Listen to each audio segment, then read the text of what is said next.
le roi des Belges capitule avec son armée. Le corps expéditionnaire britannique se replie, sans prévenir, vers les côtes, ce qui achève la décomposition des armées alliées. Hitler laisse faire. Il veut ménager l'Angleterre.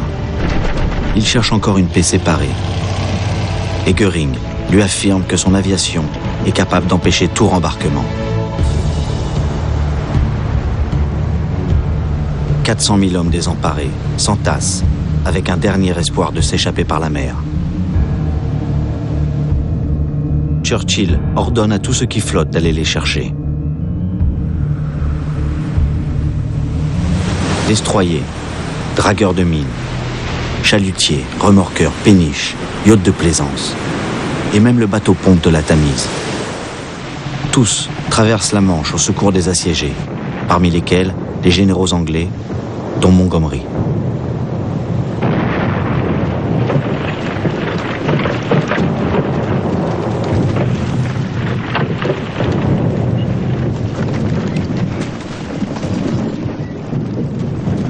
Les Français contiennent les Allemands dans les faubourgs de Dunkerque, au prix de très lourdes pertes.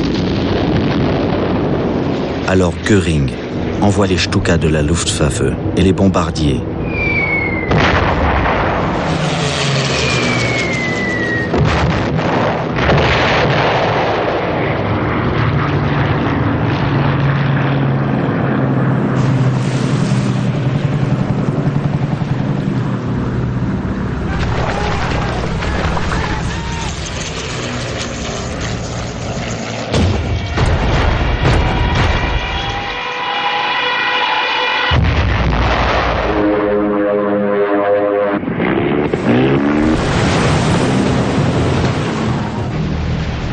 Le rembarquement réussit pour 215 000 Anglais et 120 000 Français.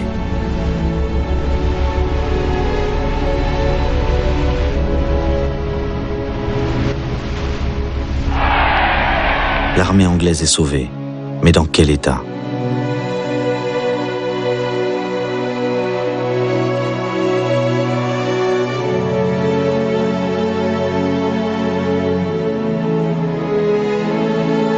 Les Français seront renvoyés en Bretagne pour tenter une dernière résistance.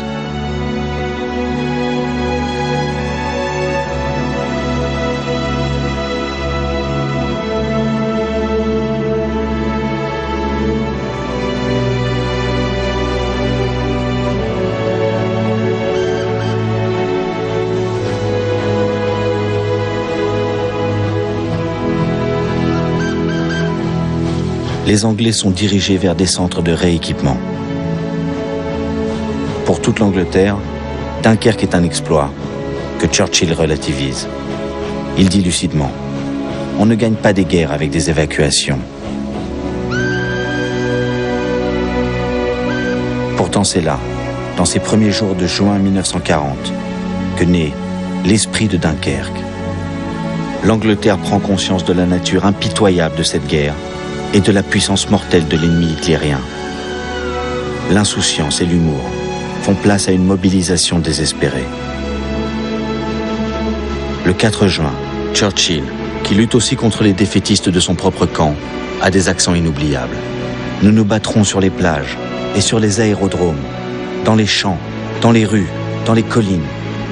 Nous ne céderons jamais.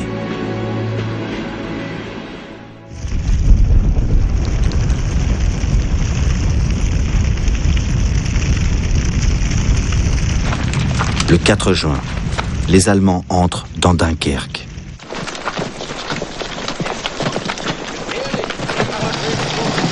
Ils découvrent un butin fabuleux, abondamment filmé par la propagande. La plus grande partie du matériel de l'armée anglaise.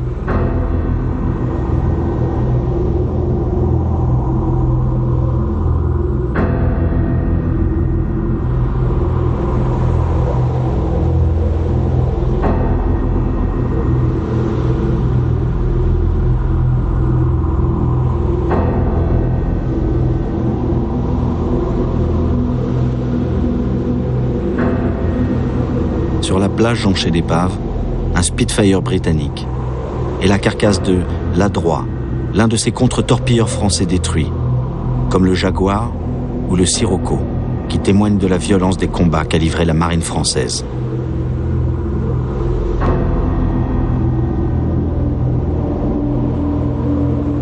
Les soldats de la Wehrmacht se filment, heureux.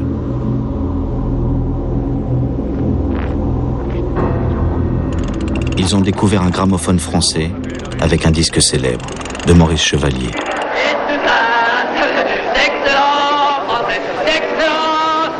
Qui marche au pas en pensant que la République c'est encore le meilleur régime ici-bas. Et tous ces gagnants qui pour la plupart n'étaient pas du même avis en politique lèvent la touche, d'accord, quel que soit leur sort. Ils désirent tous désormais qu'on nous foute une bonne fois la paix.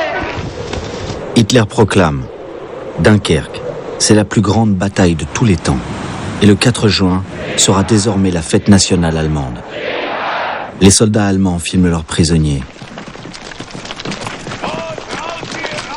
80 000 Français, les sacrifiés de la défense de Dunkerque. Ils auraient bien préféré être embarqués avec les autres. Une amertume certaine restera longtemps dans les esprits. Mais Churchill dit « Pendant ces 4 jours critiques, les Français ont contenu 7 divisions allemandes.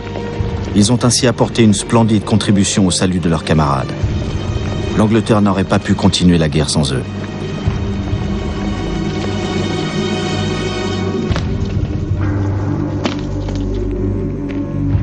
Malgré leur succès, les Allemands ont, eux aussi, subi des pertes importantes.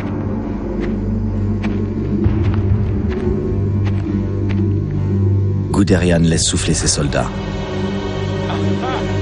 Fiers de leur général, ils marquent leur matériel de son initiale, le G.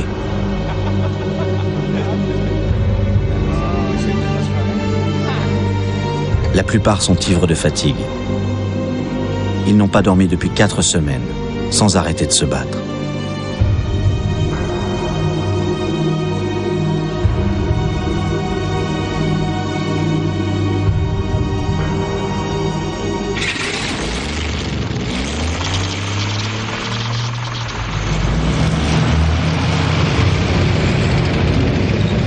L'offensive reprend.